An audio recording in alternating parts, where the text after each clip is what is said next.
नमस्कार दोस्तों, the education power channel पर आप लोगों का स्वागत है। दोस्तों, जैसा कि आप सभी जानते हैं, स्थानीय निकाय के शिक्षक सक्षमता 1 और सक्षमता 2 पास करके अब तक विशिष्ट शिक्षक बन गए हैं। अपने ही विद्यालय में राजकर्मी बन गए हैं। विशिष्ट शिक्षकों के मन में जो एक संशय बना हुआ है दोस्तों, एक तो है कि सेवा निरंतरता को लेकर के कि सेवा निरंतरता मिलेगा या नहीं। इसके रिगार्डिंग दोस्तों माननीय शिक्षा मंत्री के द्वारा लिखित जवाब दिया गया है कि आपको सेवा निरंतरता दिया जाएगा, यानी सर्विस कंटिन्यूटी दिया जाएगा या नहीं दिया जाएगा। एक ये हो गया दोस्तों। दूसरा है कि विशिष्ट शिक्षक नियमावली 2023 के तहत जो उसमें सुविधा का जिक्र किया गया है वो आपको मिलेगा, पे प्रोटेक्शन, फिटमेंट मैट्रिक्स। इसके अतिरिक्त क्या लाभ आपको मिल सकता है, उसी के बारे में आज के वीडियो में हम लोग चर्चा करेंगे दोस्तों। और फिटमेंट मैट्रिक्स का जो अनुलग्न क है उसको देखेंगे। वीडियो शुरू करने से पहले एक रिक्वेस्ट है दोस्तों, जो लोग मेरे चैनल पे नए हैं, चैनल को सब्सक्राइब नहीं किए हैं, कृपया चैनल को सब्सक्राइब कर दें और बेल आइकन को दबा दें। तो चलिए शुरू करते हैं आज का वीडियो। सेवा निरंतरता का मतलब हुआ दोस्तों पूर्व के सेवा के गणना। श्री मदन मोहन झा दरभंगा शिक्षक माननीय सदस्य से प्राप्त तारांकित प्रश्न पूछा गया था, जिसमें माननीय शिक्षा मंत्री के द्वारा जवाब दिया गया था। प्रश्न क्या था दोस्तों? ये था कि क्या सही है कि बिहार सरकार शिक्षा विभाग के गजट अधिसूचना संख्या 786 दिनांक 15 मार्च 2024 के कंडिका 5 में वर्णित 8 वर्ष की सेवा अनुभव पूर्ण करने वाले नियोजित से बीपीएससी उत्तीर्ण कर विद्यालय अध्यापक में ज्वाइन करने वाले शिक्षक को अगले पे मैट्रिक्स में प्रोन्नति देने की बात कहा गया है। इसमें कहा गया है दोस्तों, सवाल पूछा गया है, क्या ये सही है जो बीपीएससी टीआरई 1 के द्वारा जिनकी बहाली हुई है या टीआरई 2 के द्वारा 8 साल यदि नियोजन में उनका पूरा हो गया है, तो क्या उनको अगले पे मैट्रिक्स पर प्रोन्नति देने का जो बात किया गया है क्या वह सही है? ये सवाल हो गया। दूसरा सवाल था दोस्तों, क्या सही है कि बिहार सरकार के शिक्षा विभाग के गजट अधिसूचना संख्या 2460 दिनांक 26/12/2023 कंडिका 9 में वर्णित 8 वर्ष की सेवा अनुभव पूर्ण करने वाले नियोजित से सक्षमता उत्तीर्ण कर विशिष्ट शिक्षक में ज्वाइन करने वाले शिक्षक अगले मैट्रिक्स में प्रोन्नति देने का बात कहा गया है? क्या ये सही है कि जो नियोजन में 8 साल रह गए थे या जो नियोजित शिक्षक का 8 साल पूरा हो गया था, अब वे विशिष्ट शिक्षक बन गए हैं, उनको अगले मैट्रिक्स में या अगले पे मैट्रिक्स लेवल पर उनको प्रोन्नति देने का बात कहा गया है? क्या यह सही है? एक और सवाल था दोस्तों, यदि उपरोक्त खंडों के उत्तर स्वीकारात्मक है तो क्या सरकार नियोजित शिक्षकों में 8 वर्षों के सेवा अनुभव पूर्ण करने वाले बीपीएससी विद्यालय अध्यापक एवं सक्षमता उत्तीर्ण विशिष्ट शिक्षक के पद पर ज्वाइन करने वाले शिक्षक अगले पे मैट्रिक्स में प्रोन्नति देने एवं शिक्षकों के वर्षों के कार्य अनुभव के लिए लाभ देने का विचार रखती है? यदि हाँ तो कब तक, नहीं तो क्यों? पूछा गया दोस्तों कि जो नियोजन में 8 साल रहे, चाहे वो नियोजित विशिष्ट शिक्षक हो चाहे वो विद्यालय अध्यापक हो, यदि उनका 8 साल पूरा हो गया है तो क्या उनको अगले पे मैट्रिक्स में प्रोन्नति देने का कोई विचार है? यदि हाँ तो कब तक देना चाहते हैं? यदि नहीं तो क्यों नहीं देना चाहते हैं? ये सवाल पूछा गया था दोस्तों। और इसका जो जवाब आया है दोस्तों, ये 28 फरवरी को लिखित में माननीय शिक्षा मंत्री के द्वारा जवाब दिया गया था। और जवाब क्या था दोस्तों? जवाब था कि वस्तु स्थिति यह है कि अधिसूचना संख्या 786 दिनांक 15 मार्च 2024 के कंडिका 5 के द्वारा बिहार लोक सेवा आयोग से नियुक्त शिक्षकों को प्रोन्नति देने से संबंधित प्रावधान है। यानी ये जो अधिसूचना संख्या 786 दिनांक 15 मार्च 2024 जो है दोस्तों, इसमें सिर्फ और सिर्फ बीपीएससी शिक्षकों को यानी विद्यालय अध्यापकों को प्रोन्नति देने का प्रावधान है उस चिट्ठी में। और सक्षमता उत्तीर्ण शिक्षक के बारे में कहा गया है दोस्तों, वस्तु स्थिति यह है कि अधिसूचना संख्या 2460 दिनांक 26 दिसंबर 2023 के कंडिका 9 के द्वारा विशिष्ट शिक्षकों के प्रोन्नति से संबंधित प्रावधान है। विशिष्ट शिक्षकों का प्रोन्नति से प्रावधान है, यानी विशिष्ट शिक्षकों को प्रमोशन दिया जाएगा, पदोन्नति किया जाएगा, इसका प्रावधान है 26/12/2023 के लेटर में बिहार विद्यालय विशिष्ट शिक्षक नियमावली 2023 के द्वारा स्थानीय निकाय शिक्षक से विशिष्ट शिक्षक बने शिक्षकों को पूर्ण वेतन संरक्षण का लाभ दिया गया है।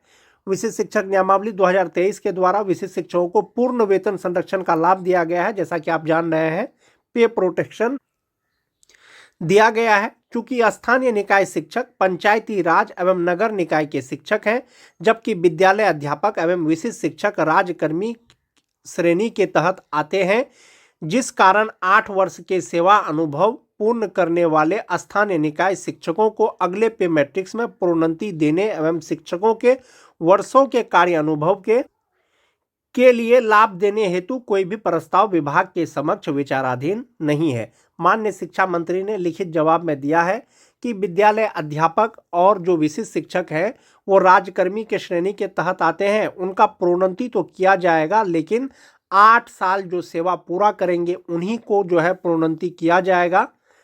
फिलहाल जो विद्यालय अध्यापक बने हैं, जो विशिष्ट शिक्षक बने हैं स्थानीय निकाय के शिक्षक से, जो उनका पहले का कार्य अनुभव है दोस्तों, उसको लाभ देने का अभी कोई भी प्रस्ताव शिक्षा विभाग के पास विचाराधीन नहीं है। संभवतः सेवा निरंतरता का लाभ नहीं दिया जाना है, ऐसा उन्होंने लिखित जवाब में दिया है। लेकिन लिखित जवाब में ये दिया है दोस्तों, जो विशिष्ट शिक्षक हैं, विशिष्ट शिक्षक को जो है वेतन संरक्षण का लाभ दिया गया है, पूर्ण वेतन संरक्षण का लाभ दिया गया है, लेकिन उनका पुराना जो कार्य है उसको नहीं जोड़ा गया है, सर्विस कंटिन्यूटी को नहीं दिया गया है। एक बार दोस्तों जो विशिष्ट शिक्षक नियमावली 2023 है उसका पुनरावलोकन करेंगे, और ये जवाब दोस्तों माननीय शिक्षा मंत्री के द्वारा 28 फरवरी को दिया गया है। यही विशिष्ट शिक्षक नियमावली 2023 है दोस्तों, जो 26 दिसंबर 2023 को जारी किया गया था, और इसी का जिक्र जो है माननीय शिक्षा मंत्री के द्वारा किया गया है तारांकित प्रश्न के जवाब में। विशिष्ट शिक्षक नियमावली में दोस्तों जहां तक प्रोन्नति का सवाल है, उनको स्पष्ट कर दिया गया है कि विशिष्ट शिक्षक निम्नलिखित तालिका के अनुसार प्रोन्नति हेतु पात्र होंगे। विशिष्ट शिक्षक का 4 श्रेणी है दोस्तों, 1 to 5 के विशिष्ट शिक्षक, 6 to 8 के विशिष्ट शिक्षक, 9 10 के विशिष्ट शिक्षक, 11 12 के विशिष्ट शिक्षक। ये जो विशिष्ट शिक्षक है दोस्तों 1 to 5 के विशिष्ट शिक्षकों का प्रमोशन किया जाएगा, पदोन्नति किया जाएगा या प्रोन्नति किया जाएगा। 6 to 8 में जो 6 to 8 के विशिष्ट शिक्षक है, 6 to 8 के वरीय विशिष्ट शिक्षक के रूप में, जो 9 10 के विशिष्ट शिक्षक है 11 12 के विशिष्ट शिक्षक के रूप में, और जो 11 12 के विशिष्ट शिक्षक हैं उसको 11 12 के वरीय विशिष्ट शिक्षक के रूप में। लेकिन इसमें एक चीज है दोस्तों, प्रोन्नति के लिए समय अवधि लगातार 8 साल सेवा करेंगे तभी विशिष्ट शिक्षकों को अगले पे मैट्रिक्स पर प्रोन्नति दिया जाएगा। चूंकि पूर्व की सेवा को अभी नहीं जोड़ा गया है दोस्तों, माननीय शिक्षा मंत्री ने लिखित में जवाब दिया है, और 8 वर्ष जैसे कि 2025 में जो विशिष्ट शिक्षक बने हैं संभवतः वो प्रोन्नति लेने के लिए एलिजिबल होंगे 8 साल बाद, यानी 2033 में। और ये जो प्रोन्नति दिया जाएगा दोस्तों 1 to 5 से जो 6 to 8 में बनेंगे, ये उपलब्ध रिक्तियों के अनुसार वैकेंट रहेगा सीट, तभी उनको प्रोन्नति किया जाएगा। जो 6 to 8 के विद्यालय अध्यापक वरीय विद्यालय अध्यापक बनेंगे 6 to 8 के, वे अपने ही स्थान पर। जो 9 10 के विद्यालय अध्यापक हैं उनका जो प्रोन्नति किया जाएगा दोस्तों उपलब्ध रिक्तियों के अनुसार, और जो 11 12 के जो विशिष्ट शिक्षक वरीय विशिष्ट शिक्षक के रूप में जो प्रमोशन किया जाएगा अपने ही स्थान पर। तो दोस्तों चूंकि नियोजित रहते हुए उनकी सर्विस अवधि को नहीं जोड़ा गया है, कार्य अनुभव को नहीं जोड़ा गया है, इसीलिए 8 साल लगातार सेवा उनका अनिवार्य है। और विशिष्ट शिक्षक नियमावली के तहत जैसा कि पॉइंट नंबर 8 में दिया गया है दोस्तों, वेतन विशिष्ट शिक्षक स्थानीय निकाय नियमावली 2020 के तहत उन्हें प्रदान किए गए पूर्ण वेतन संरक्षण यानी पे प्रोटेक्शन प्राप्त करेंगे। इसके अलावा इस नियमावली के प्रभावी होने पर उनका वेतन फिटमेंट मैट्रिक्स के अनुसार देय होगा। अन्य भत्ते राज्य सरकार की प्रचलित दरों के अनुसार महंगाई भत्ता, मकान किराया भत्ता, चिकित्सा भत्ता, शहरी भत्ता आदि दिया जाएगा। फिटमेंट मैट्रिक्स अनुलग्न क के अनुसार होगा, और फिटमेंट मैट्रिक्स इस नियमावली के अनुसार विशिष्ट शिक्षकों की नियुक्ति को इंगित करता है। नियमावली के तहत दोस्तों विशिष्ट शिक्षकों को पे प्रोटेक्शन का लाभ दिया जा रहा है, पूर्ण वेतन संरक्षण का लाभ दिया जा रहा है। लेकिन एक चीज है दोस्तों, जब नियमावली के अनुसार आपको शिक्षा विभाग या बिहार सरकार के द्वारा पूर्ण वेतन संरक्षण का लाभ दिया जा रहा है, यानी आपका मूल वेतन कम नहीं होगा। इसका मतलब ये हुआ कि वो ये मान रहे हैं कि आप पहले से सेवा में हैं, आप पहले से सेवा में है उसके तहत आपको वेतन संरक्षण का लाभ दिया जा रहा है, लेकिन आपका पहले का सेवा को वो गणना नहीं कर रहे हैं। तो आने वाले समय में आपको पता चलेगा दोस्तों, यदि सरकार इस पर विचार करती है, नियोजित शिक्षकों को, जो विशिष्ट शिक्षक बने हैं या जो विद्यालय अध्यापक बने हैं, यदि उनको सेवा निरंतरता का लाभ दिया जाएगा तो उनके कार्य अनुभव को भी जोड़ा जाएगा दोस्तों। फिलहाल नियमावली के अनुसार पूर्ण वेतन संरक्षण का लाभ दिया जा रहा है, और पूर्ण वेतन संरक्षण का लाभ दिया जा रहा है तो इसका मतलब है हाफ वे में वो ये मान रहे हैं कि आप पहले से सेवा में हैं। जब वो पूर्ण वेतन संरक्षण का लाभ दे रहे हैं और ये मान रहे हैं कि आप पहले से सेवा में हैं, तो सर्विस कंटिन्यूटी फिर क्यों नहीं, ये आने वाले समय में आपको पता चलेगा शिक्षा विभाग इस पर क्या निर्णय लेती है। जहां तक बात प्रोन्नति का है दोस्तों, विशिष्ट शिक्षकों को प्रोन्नति के लिए ज्वाइनिंग तिथि से 8 वर्ष कार्य करना ही पड़ेगा नियमावली के अनुसार। यदि सरकार इस पर कुछ संशोधन करती है, सर्विस कंटिन्यूटी का लाभ दिया जाता है, तो हो सकता है कि ये अवधि घट भी जाए। तो विशिष्ट शिक्षक नियमावली के अनुसार वेतन संरक्षण के तहत वेतन मिल रहा है, और विशिष्ट शिक्षक के अनुसार जो वरीयता का निर्धारण भी किया जा रहा है दोस्तों विशिष्ट शिक्षकों का, वो भी विशिष्ट शिक्षक नियमावली में दिया जा रहा है।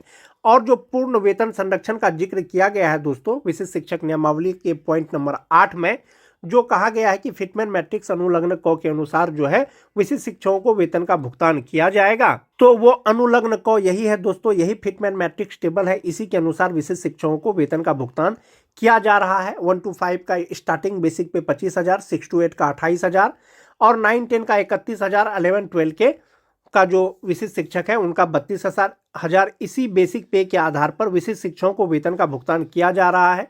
DA 53% और HRA एरिया के अनुसार जो होता है, और मेडिकल 1,000 रुपया लगा करके।